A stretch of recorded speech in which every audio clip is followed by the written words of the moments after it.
Hello there. Just to say, I'll be back to full video mode once I've got rid of this flu-type bug.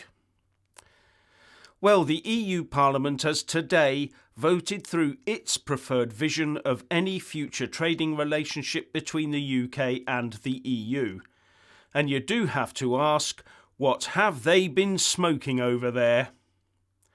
Firstly, as ever, please kick that YouTube algorithm up the jacksie by giving this video a big fat like.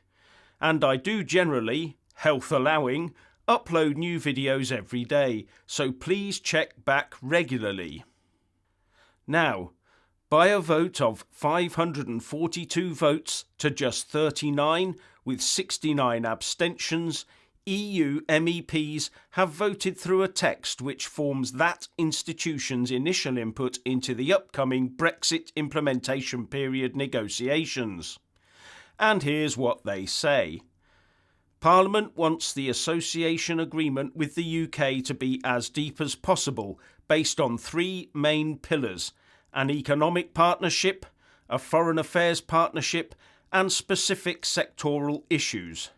However, a non-EU country cannot enjoy the same rights as a member state, and the integrity of the single market and the customs union must be preserved at all times, say MEPs. So they want it to be called an association agreement. Wonder what that entails. Wonder if it carries any deep and binding legal agreements. Silly question, because yes, it does.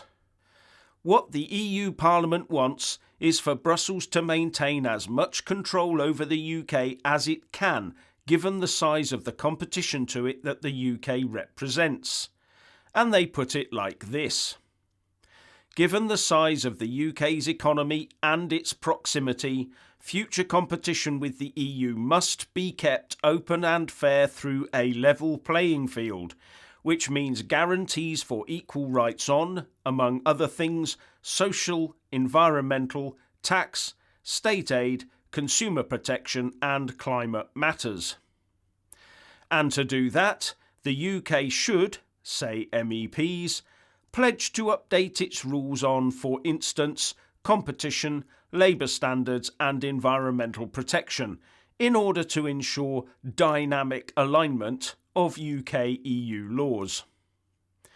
And further, the EU Parliament says it will not give its consent to any trade deal unless a prior agreement on fisheries is reached by June this year.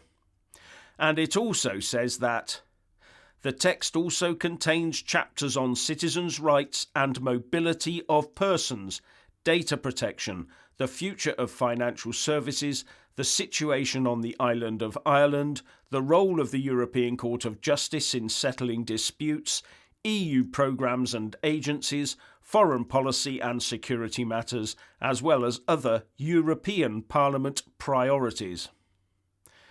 And I will also point out that the EU Parliament is 100% behind the EU Commission view that Gibraltar will not be included in any deal unless Spain is happy with any concessions the UK hands over to it regarding the future sovereignty of Gibraltar. So to summarise, what the EU Parliament wants is full access to our fishing grounds agreed by the UK before June this year. The UK to be tied into EU rules permanently. Therefore, with the ECJ determining where the UK is wrong and how we are to be punished. Continued freedom of movement of people between the EU and UK. Madrid to have a chunk or more of Gibraltar. The EU to have a say in UK foreign affairs policy, and that would presumably include defence and security matters. Brussels to be able to interfere in internal UK matters regarding Northern Ireland. It may just be me, but it does sound a tad one-sided, doesn't it? And I did have to reread it just to make sure they hadn't also included that we hand over the crown jewels to them as well. With a policy approach like that, they really must be looking to go WTO. Because if Boris signs up to this, There'll be a set of stocks on Parliament Square ready and waiting for him. But I do hear that the EU Parliament is mulling over setting up a UK-EU Parliamentary Assembly that would include UK lawmakers. But before the rejoiners get all excited about that, this would just be along the lines of what the EU does with other third-party states in, say, Africa and Latin America, for example. The next step for the EU after this is for the EU Commission draft negotiating directives I talked about in an earlier video and today's EU Parliament resolution to be okayed by the full EU 27 Council. Now, the only winner out of this sort of agreement would obviously be the European Union.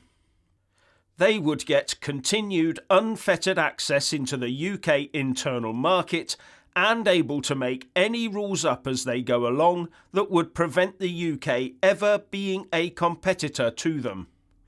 It would not be a level playing field, it would be a case of the UK forever playing uphill and against a gale force wind of pro-EU legislation, worse than when the UK was a full EU member state.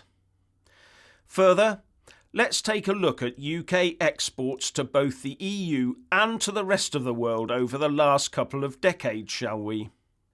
The ONS put out the latest data on that yesterday, and I've constructed this graph from it. As you can see, UK exports to the rest of the world have been increasing at a far greater rate than its exports to the EU over the period since 1998. Just look at what's happened since 1998 with our exports to the EU having increased by 72%, but our exports to the rest of the world have increased by 200%. And with which entity is our supposed unrestricted market access meant to lie? How come the UK has done better with the rest of the world than it has with the EU, despite being bound down by the EU negotiating all our trade deals for the benefit of the whole EU and not of the UK, and speaking for us at the WTO until just this month? And when you look at the comparison between 2018 and 2019, the picture is very stark.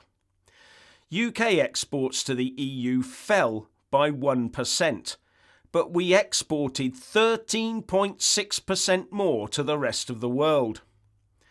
Surely this all points to trading with the wider world being in the UK's real interests, not being tied down to a failing EU political construct.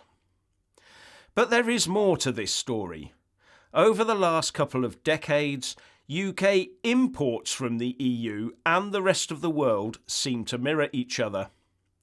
Although the amount imported from the rest of the world was far less than our imports from the EU, their increases and decreases were very much in a sort of lockstep, except for the period just before the credit crunch.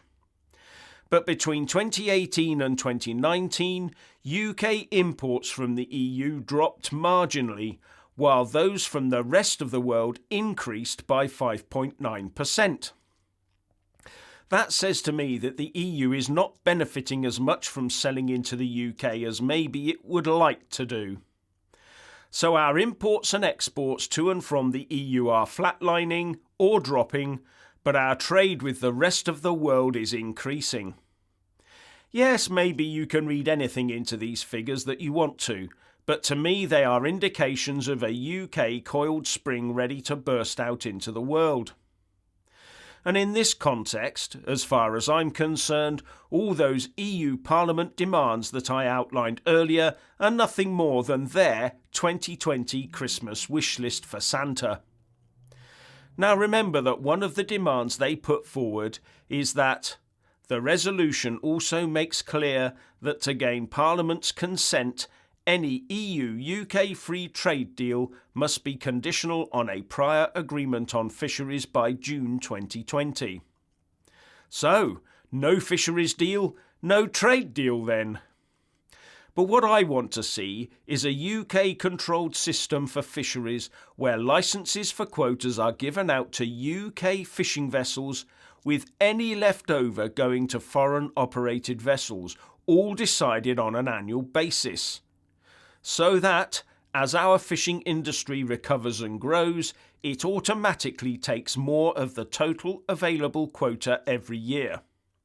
And the UK should refuse to negotiate at all until Gibraltar is included in any trade deal as of automatic right, not as part of some sordid fire sale to Spain.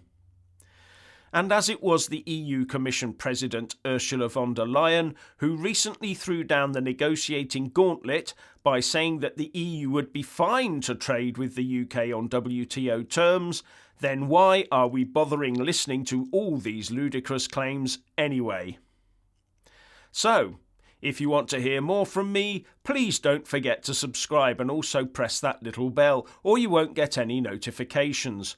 And if you want to see more of me, buy a mug with my mug on it. Anyway, what do you think about these EU Parliament demands? Please share and comment, and thank you for listening.